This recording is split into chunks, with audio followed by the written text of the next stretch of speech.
Since I was a child, I've always loved a good story.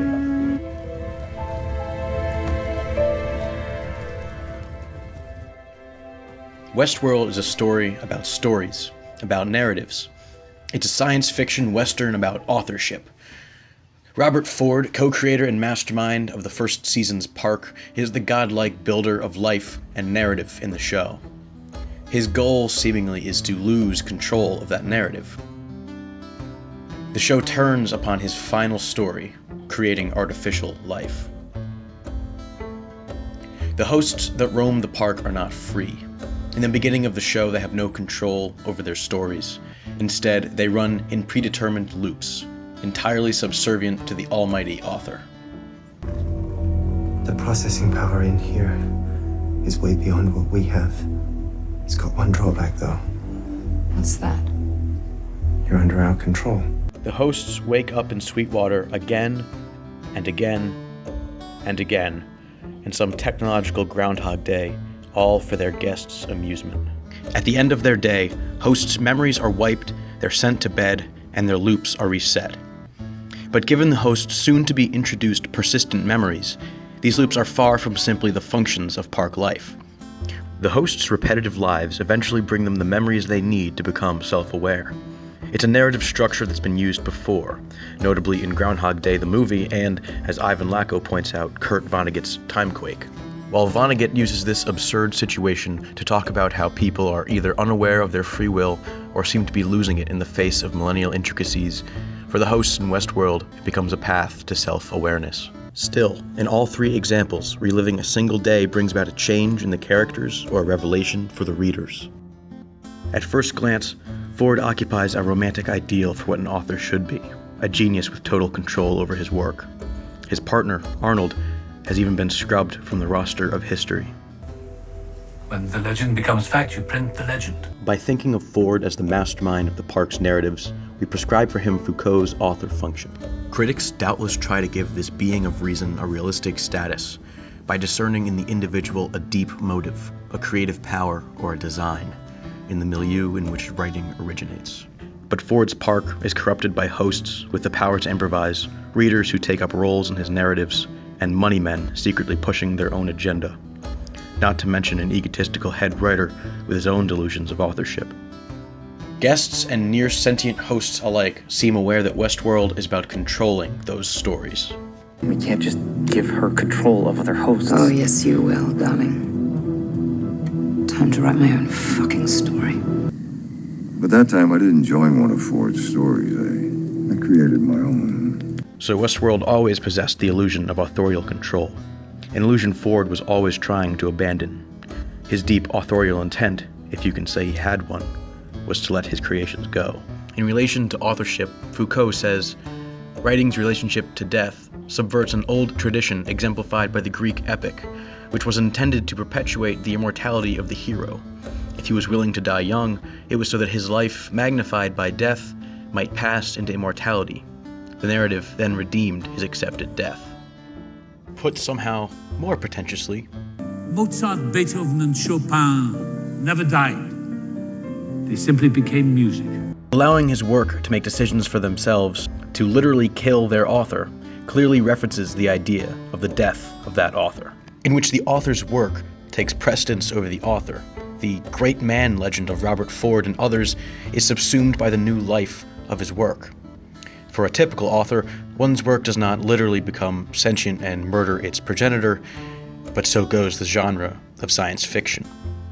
The creator of the Westworld Park did not create his stories out of nothing. Indeed, the show itself is built upon all the science fiction that came before it, like Spielberg's AI artificial intelligence and Ridley Scott's Blade Runner, but also on westerns and the American imaginations that go along with such vistas. It's a tricky thing, weaving the old into the new. Mary Shelley's Frankenstein, to which Westworld is indebted more so than most science fiction, follows a similar path. Though Dr. Frankenstein's monster does not kill him, he certainly does everything in his power to pay back his maker for the wrongs done to him. Frankenstein doesn't bring us the death of the author, but the monster certainly escapes his maker's control. Both feature scientists working at the cutting edge of their fields. Both scientists take up a godlike role, or could have, for a new race of beings, and both lose control of their creations. Ford's imitation of life would go beyond the bounds of simple simacula, but his final steps into consciousness came with the inclusion of the reveries. The reveries and scraps of code intended to make them sentient are a glitch and a kind of aesthetic failure. This glitch becomes an evolutionary mistake, a Darwinian aberration that accelerates the host's awakening. Beyond the godlike seeding of life in the park, Ford initiates an imitation of human evolution itself. The human fascination, both in life and in media, with artificial beings like Frankenstein's monster and Ford's hosts are, according to Tony Jackson, a result of the human instinct for imitation.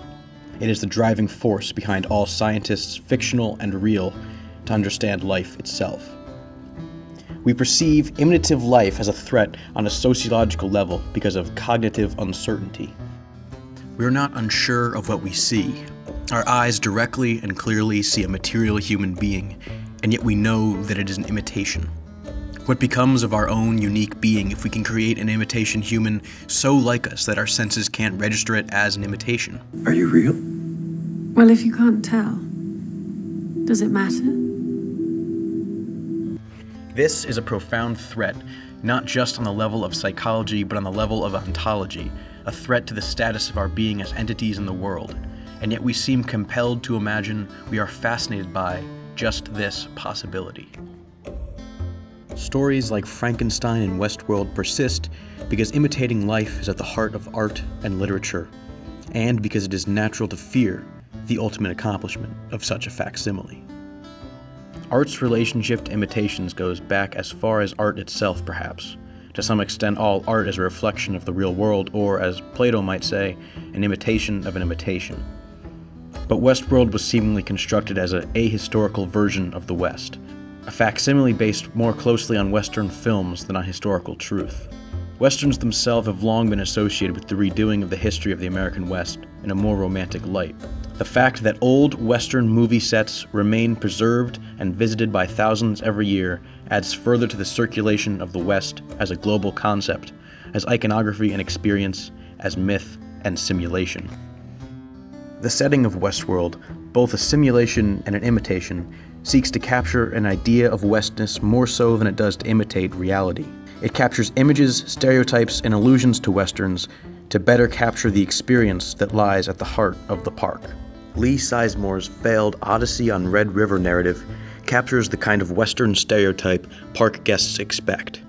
Our most skilled guests will fight their ways to the outer limits of the park, besting fearsome braves, seducing nubile maidens, befriending tragically ill-fated sidekicks, and, of course, like all our best narratives over the years, our guests will have the privilege of getting to know the character they're most interested in, themselves. These are stereotypes of the real West, a broad strokes fiction interesting enough to be exciting, but fake enough to ignore the nuance of history. The title itself, Odyssey on Red River, is probably an allusion to John Wayne's 1948 film Red River, in which an intrepid cattle driver struggles with the rebellions of his adopted son, fights Indians, and saves a helpless maiden. Of Once Upon a Time in the West, Neil Campbell says, "The wandering lines of the American West beyond the grid demonstrate the rhizomatic potential of Westness exemplified through the tactics adopted by Italian filmmaker Sergio Leone as he poached the language of the Western, creating an alternative outside within the existing framework of the genre." So too did the makers of Westworld borrow imagery, themes, and motifs from the Western, imitating an imitation of the historical West. The result is a show that blends familiar Western narratives with a morally interesting science fiction story about the origin of consciousness and the meaning of artificial life. It's this combination of Western and science fiction that makes Westworld a part of the post-digital. Quoting Florian Kramer, Ivan Lacko says, "While digital refers to anything that might be relatable to using countable units, a kind of almost unnatural cleanness and sterility, post-digital introduces a revival of old media, however used in an environment dominated by computing and new media." Unlike some Westerns, Westworld does allow its guests to delve into some of the crueler, more accurate details of the American West. This storyline will make Hieronymus Bosch look like he was doodling kittens. Ford's allowance and inclusion of violence, prostitution, and worse is done not to serve the park's historical imitation, but to advance his final narrative. That was Arnold's key insight, the thing that led the hosts to their awakening. Suffering. Westworld was built from the ground up to be the incubator of a new people. Robert Ford and Arnold Weber created not a theme park that imitated the American West, but a technological Wild West that imitated a theme park. All of the suffering, all of the wrongs done to the hosts of Westworld were part of Ford's plan. In the end, he had control over the hosts from the beginning. The park, which seemed to its guests like a place they could interact with and affect, was actually part of a master plan. A long game for Robert Ford's new artificial people. Ford's new people will go on in the second season to face the enemies they'd long played host to, but they will retain the connections, memories, and personalities assigned to them. Your daughter, she's just a story. Something we programmed. She's not real.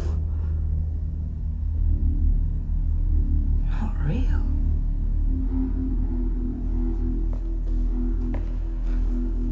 But what about me?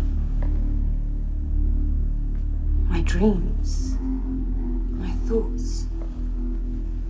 Rehearsing their lives daily taught the hosts the power of storytelling. And when they were able to tell their own stories, they overcame the simulacra that surrounded them. This is Westworld's final lesson. Narratives are powerful and important, not just to us, but to the nature of consciousness.